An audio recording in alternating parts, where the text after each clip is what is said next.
Welcome back to my channel. আশা করি বন্ধুরা তোমরা সবাই খুব ভালো আছো, আমিও খুব ভালো আছি। আজকে তোমাদের কাছে নিয়ে চলে এসেছি ঘরোয়া পদ্ধতিতে ধোকার ডালনা রেসিপি, যেটা হবে খুব সুস্বাদু। চলো, প্রথমে আমি 1 কাপ ছোলার ডাল নিয়েছি। ছোলার ডালটাকে আমি ভালো মতন করে প্রথমে ধুয়ে নেবো জল দিয়ে। ধুয়ে নেবার পর ভালো মতন করে জল দিয়ে ভিজতে দেবো 5 থেকে 6 ঘন্টার মতন। ছোলার ডালটা যতক্ষণ না ভিজছে ততক্ষণ কিন্তু আমাদেরকে অপেক্ষা করতে হবে। তাই ছোলার ডালের ধোকা রান্না করার আগে তোমরা যদি রাত্রে রান্না করতে চাও বিকেলে ভিজিয়ে দেবে, আর যদি সকালে রান্না করতে চাও রাত্রে ভিজিয়ে দেবে। দেখো, ছোলার ডালটা কিন্তু আমার ভেজানো হয়ে গেছে। দেখো, চলো, আমি তো সকালে ভিজিয়ে দিয়েছিলাম, তারপর আমি স্নান টান করে রেডি হয়ে গেলাম। চলো, আজকে করব ধোকার ডালনা। সকাল থেকে ভিজিয়ে দিলে কী হবে, 8টা-10টাকে বেশ ভালো মতন করে ভিজে যাবে। দেখো, ধোকার জন্য যেই কলাইটা ভিজিয়েছিলাম আর ডালটা, সেটা খুব ভালো ভিজেও গেছে। আর আজকে আমি যে ধোকার ডালটা করবো, ধোকাটা হবে বাইরেটা মুচমুচে আর ভেতরটা হবে খুব সুন্দর নরম। প্রথম থেকে শেষ পর্যন্ত ভিডিওটা দেখবে, আশা করি ভালো লাগবে। চলো, আমি তো ছোলার ডাল দিয়ে দিলাম, তার সঙ্গে আমি দিয়ে দিলাম বেশ কিছুটা আদা। 2-3 ইঞ্চির মতন আদা আমি কুচি করে দিলাম।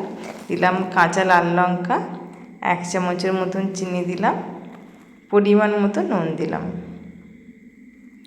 দিয়ে অল্প একটু জল দিয়ে মিহি একটা পেস্ট বানিয়ে নেব।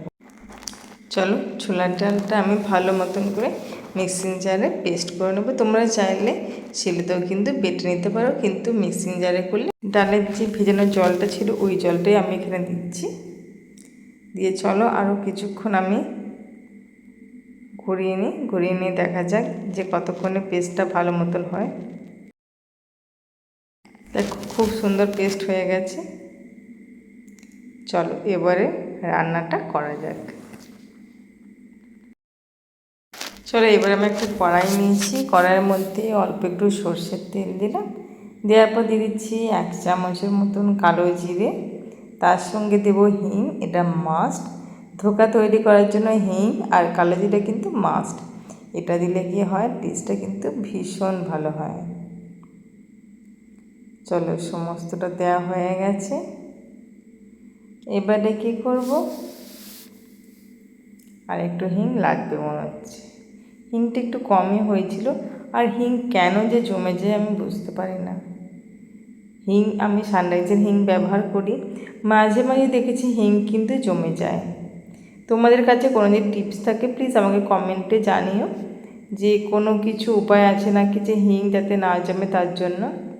চলো, এবার আমি কড়াইয়ের মধ্যে ডালটা দিয়ে দিয়েছি। ডালটা সমস্তটা দিয়ে দিই। দেখো, ডালটা কিন্তু খুব ভালো একটা সুন্দর মিহি পেস্ট হয়েছে। যদি একটু শক্ত করে বেটে নেওয়া হয় তাহলে বেশিক্ষণ নাড়াচাড়া করতে হয় না, খুব তাড়াতাড়ি কিন্তু ডোটা তৈরি হয়ে যায়। দেখো, খুব সুন্দর কিন্তু টাইট হয়ে যায়। ননস্টিকের প্যানে করলে একটা সুবিধা কি, তলায় কিন্তু লেগে যাওয়ার সম্ভাবনাটা খুবই কম। চলো, এবারে একটু পরিমাণ মতো হলুদ দিয়ে দিই। হলুদটা যদি তেলে দিতাম তাহলে কিন্তু আমার কাজটা সহজ হতো, মেশাতে হতো না, একবারই হয়ে যেত। কিন্তু আমি ওটা ভুলে গেছি, তাই আমি হলুদটা একটু পরেই দিলাম। তোমরা অবশ্যই হলুদটা তেলে দিয়ে দেবে।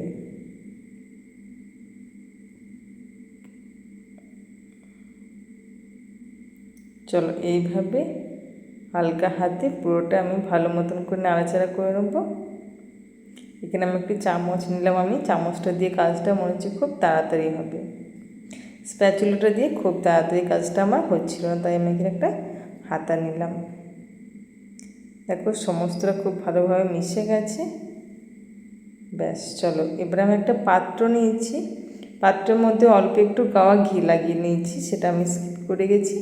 তার উপর আমি দিয়ে দিয়েছিলাম ধোকার যেটা ব্যাটারটা আমি রেডি করলাম, সেই ব্যাটারটা দিয়ে ভালো মতন করে আমি চালিয়ে দিয়েছিলাম, দিয়ে হাত দিয়ে একটু ট্যাপ ট্যাপ করে দিয়েছিলাম। দেখো, খুব সুন্দর কিন্তু এটা রেডি হচ্ছে। আমি এখন ফ্যানের তলায় রেখে দিয়েছি এটাকে ঠান্ডা করার জন্য।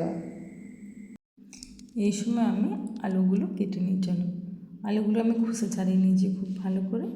এরপর আমি আলুগুলোকে একটু ছোটো ছোটো টুকরো করে নেব, এরকম সাইজের টুকরো করব। ধোকার ডালনা একটু আলু না দিলে কিন্তু ভালো লাগে না।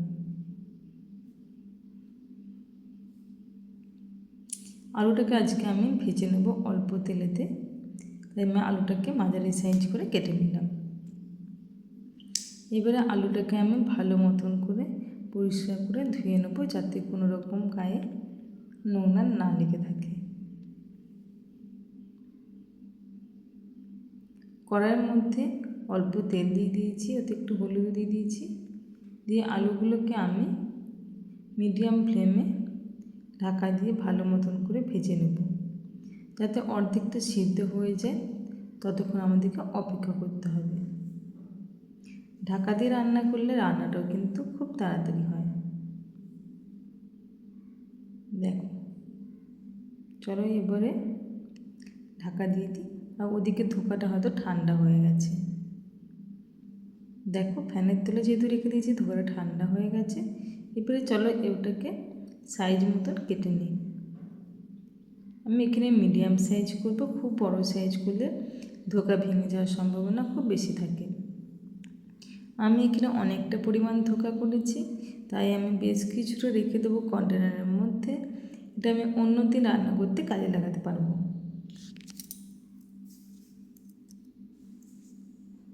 চলো, বেশ কিছুটা আমি তুলে রেখে দিচ্ছি। এটা কিন্তু 7 দিনের মধ্যে তো থাকতে পারে ফ্রিজে, ভালো মতন করে কন্টেনারে রেখে দিলে। কিন্তু আমি 7 দিনের জন্য অপেক্ষা করতে পারবো না, কারণ আমরা ধোকা খেতে সবাই ভীষণ পছন্দ করি। কড়াই বেশ কিছুটা সর্ষের তেল দিয়েছি, গ্যাসের ফ্লেমটা লো করে দিয়েছি। দেখো, তেলটা যথেষ্ট পরিমাণ গরম হয়ে গেছে, দেখে বুঝতেই পারছো। এবার ধোকাগুলো এক একটা দিয়ে দিই। ধোকাগুলোকে আমাকে 2টো ব্যাচ করতে হবে, তাই আমি প্রথম ব্যাচে খানিকটা দিলাম, পরের ব্যাচে খানিকটা দেবো। চলো, লাল লাল করে ধোকাগুলোকে আমি ভালো মতন করে ভেজে নেব। ধোকা ভাজাও কিন্তু খেতে ভীষণ সুন্দর। লাল লাল করে ধোকা ভাজা হলে কিন্তু বেশ ভালো লাগে। তোমরা কে কে ধোকা ভাজা খেতে পছন্দ করো প্লিজ কমেন্টে জানিও।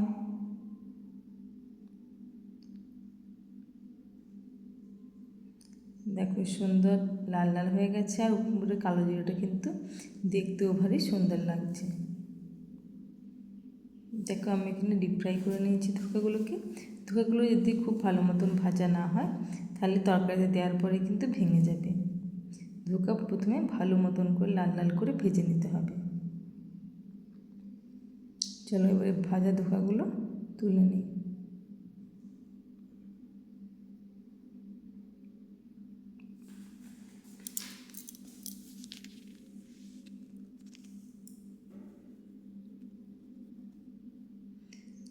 ধোকাগুলো আমার তুলে নেওয়া হয়ে গেল। এবারে সেকেন্ড ব্যাচটা দিয়ে দেব। সব তাহলে ধোকাগুলো ভাজা হয়ে যাবে, আর কিছুটা তো আমি স্টকে রেখে দিলাম। এবারে চলো একটা মশলা তৈরি করব, যাতে দিয়েছি 2 চামচ টক দই, 1 চামচ গোলমরিচের গুঁড়ো, 1 চামচ ধনে গুঁড়ো, আর 1 চামচ কাশ্মীরি রেড চিলি পাউডার।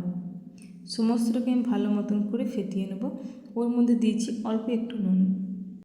চলো, ওই কড়াইয়ের মধ্যে আমি নিয়ে নিচ্ছি অল্প একটু লবঙ্গ, এলাচ আর দারচিনি থেতো দিয়ে দিলাম, আর দিয়ে দিচ্ছি একটা তেজপাতা।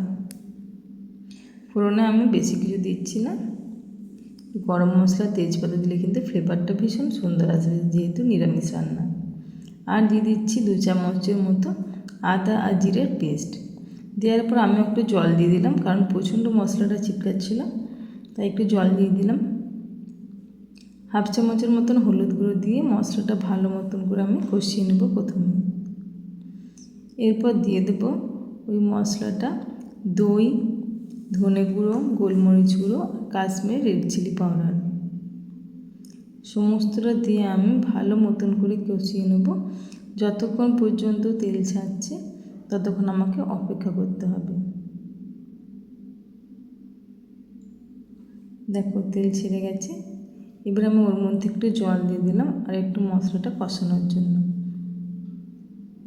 মশলাটা ফুটে উঠেছে, এবার আমি ওর মধ্যে ভাজা আলুগুলো দিয়ে দিলাম, ওটা হাফ কুক হয়ে আছে।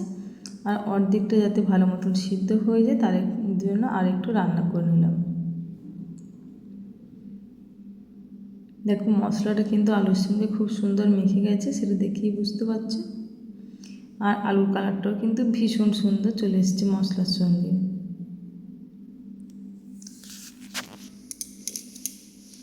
আর মশলা থেকে আরও একটু তেল ছেড়ে দিয়েছে। এবার আমি দিয়ে দিচ্ছি পরিমাণ মতন জল। ধোকা রান্না করার সময় একটু বেশি পরিমাণে জল দেবে, অল্প জল দিলে হবে না, কারণ ধোকা যখন রান্না হয়ে যায় তখন ওর মধ্যে বেশ কিছুটা টেনে নেয় ধোকার মধ্যে। দেখো বেশ খানিকটা জল দিয়ে দিয়েছি, দেওয়ার পর মশলাটা খুব ভালো মতন করে ফুটছে। এবারে ওর মধ্যে আমি ধোকাগুলো দিয়ে দিলাম। চলো সমস্ত ধোকাটা তো দেওয়া হয়ে গেছে। এবারে গ্যাসের ফ্লেমটা হাই রেখে 2-3 মিনিটের মতন একটু নাড়াচাড়া করে নেব। দিয়ে ওতে আরও অল্প পরিমাণে জল দিয়ে দিয়েছি আমি। দেওয়ার পর ভালো মতন করে যখন ফুটতে আরম্ভ করেছে অল্প একটু চিনি দিলাম আর দিয়ে দেবো গাওয়া ঘি। এই জলটা না দিলে কিন্তু একদম শুকিয়ে যেত তরকারিটা। চলো পুরো রান্নাটা তো প্রায় কমপ্লিট হয়ে গেছে। আমাদের মতন তোমরা এই ধোকা খেতে ভালোবাসো, প্লিজ লাইক আর কমেন্ট করতে একদম ভুলবে না। আর খুব সিম্পল রেসিপি, তোমরা সহজেই বাড়িতে তৈরি করতে পারো ধোকার ডালনা। এইভাবে ধোকার ডালনা একবার করে দেখবে, অবশ্যই ভালো লাগবে। নিরামিষ দিনে আমাদের তো প্রত্যেকেরই মনে হয় যে কী রান্না করব আজকে, তাই ধোকার ডালনাটা কিন্তু খুব সুন্দর একটা রেসিপি আর খুব সহজসাধ্য। বেশি কিছু উপকরণের প্রয়োজন নেই, বাড়িতে থাকা সমস্ত জিনিস দিয়ে কিন্তু রান্নাটা হয়ে যাবে। তাহলে বন্ধুরা আমার ভিডিও যদি ভালো লাগে প্লিজ লাইক আর কমেন্ট করবে আর অবশ্যই চ্যানেলটি শেয়ার করবে।